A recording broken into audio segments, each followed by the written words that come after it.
PGA Championship practice rounds will be continuing through tomorrow at Valhalla Golf Course. WDRB's Dalton Godbey was at the golf course yesterday, all in the name of work. Not sure he was working. So tough. We're not going to put him on the hot seat and ask him that. But a lot of people are talking about this, Dalton. People are going to the championship. They have to park at the Expo Center, get on a bus, take a bus all the way to Valhalla to Middletown. You did that yesterday. Can you give us an idea of how long it took? Took me exactly 39 minutes to get out there. I started a timer whenever we pulled into the gates there at so that counts waiting on the shuttle. That counts as you pull in, the time it takes to park, get out of your car, walk around this loop to where the shuttles are located, get on the shuttle, wait for it to leave, and then we arrived at Valhalla. That was 39 minutes total. That's not bad. The drive was about 25 or so minutes. How about the walk from where you get dropped off to where you want to watch the championship? You're right there close to like the 18th hole is where you get dropped off. The club shop is there where you can buy your merchandise, all of that stuff. There's a couple holes right there, and then you can just weave your way through the course. Now, you're not starting on hole one, but you can pick where you want to watch. You asked me, Sterling, one of the best places, is there any good places to view? I think one of the best spots to see a lot of action is right behind the 10th tee box, because you can see people tee off from 10.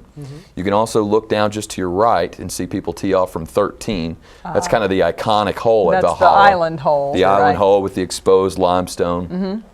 Then you see two holes on the front 9 as well. Cool. Like a links style. One goes this way, one's coming back this way. So you've seen a lot of action right there in that one spot. Turn around, see somebody tee off, see somebody come down the fairway on 13. A couple different ways to view it. So if you went to that spot, were there tons of people packed in there? Were you like 3 and 4 stacked deep and it was hard to see? It's Monday. It's a Monday practice round. That's going to be the slowest day, of course. But there were a bunch of people out there. Now, when Bryson DeChambeau gets up on the 13th tee box, there's a lot of people that show up to see that. Different guys, not as big name golfers are there. Not too many people. And I was talking to David Shue, a digital producer here at WDRB, who's been to several of these PGA events.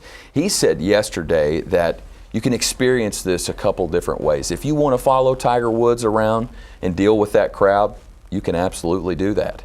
If you want to pick a spot like we're talking about and see the whole field come through. That's what I've done in the past. That's I like another that. way. Yeah, and everybody's got their own way of doing things. Whatever you prefer. There's experiences all over that course. Did you learn anything yesterday? You're like, oh, I would remember to tell people this if they're going to come out, like any one piece of advice? Well, I think the biggest complaint with getting there is the fact that you're going to have to use the shuttle, which is free.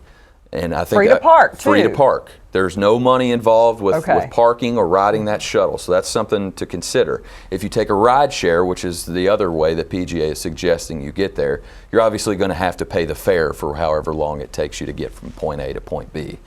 Completely free for the shuttle, and just, I would say there are complaints about it because it takes some time to get out there. But if you're not in a hurry, easy. Okay, that's good to Easy. know. All right, thanks, Dalton.